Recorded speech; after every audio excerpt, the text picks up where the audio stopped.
Les experts Europe 1, tous les jours 14h, 15h30.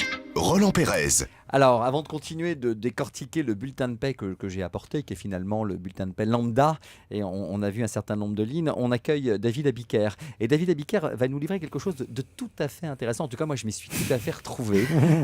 Et je disais qu'en considération de l'âge que l'on a, on n'apprécie pas de la même manière la paie que l'on reçoit et le regard qu'on jette sur sa fiche de paie. Bah oui, parce qu'on dit qu'avec l'âge, la vue baisse, mais en fait, c'est exactement l'inverse. On est myope quand on est jeune, quand on regarde un bulletin de paie, et puis plus on vieillit, plus, même si on porte des lunettes, on a la vue qui s'aiguise. Quand vous avez 20 ans, votre premier bulletin de paie, vous le regardez la première fois avec une sorte d'émotion. Vous regardez votre SMIC et vous vous dites « Mon Dieu, j'ai gagné tout ça, mais je suis riche !»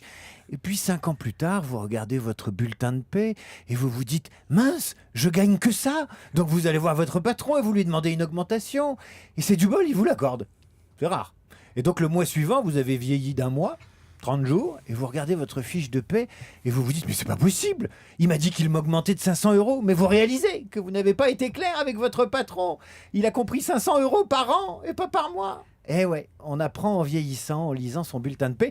Et puis un jour, vous vous mariez et vous regardez votre bulletin de paie et vous vous dites « Heureusement qu'il y en a un deuxième, celui de mon conjoint, sinon j'arriverais pas à payer le loyer. » Et vous remerciez le ciel de vous avoir envoyé 2 enfants, un conjoint et un bulletin de paie supplémentaire. Et puis le temps passe et vers 35 ans, vous regardez à nouveau votre bulletin de paie. Et là, vous avez mûri, vous avez vieilli, vous regardez le brut, vous regardez le net et vous vous dites « Mais c'est pas possible, il y a au moins 20% de différence entre le brut et le net. » Et puis le temps passe et votre feuille d'imposition arrive et vous regardez encore votre fiche de paie. Et votre fiche de paie vous indique très clairement le net cumulé sur un an. C'est ce salaire net cumulé sur un an que vous devez déclarer. Et là, vous vous dites, c'est quand même bien pratique d'être salarié. Au moins, la fiche d'imposition, on la remplit facilement. Et puis un jour, vous avez 55 ans. Et vous regardez votre bulletin de paie et vous vous sentez soulagé. Vous vous dites, purée, j'ai du bol, j'ai 50 ans. Et j'ai la chance d'avoir encore un bulletin de paie alors que tous mes potes de 55 ans, ils ont les assédiques à la place du bulletin de paie. Et puis le temps passe, vos enfants grandissent et vous regardez à nouveau votre fiche de paie.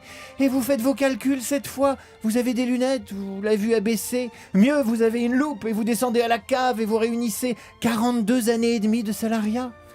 Et vous réalisez que ça fait au moins 550 bulletins de paie. Et il en manque un, juste un, et ce bulletin de paie, il vaut des points de retraite. Et vous vous dites, mince, mais où est-il? Et vous repensez au bulletin de paie de vos 20 ans. Et vous réalisez que quoi qu'il advienne, jamais votre retraite ne sera égale à votre dernier salaire.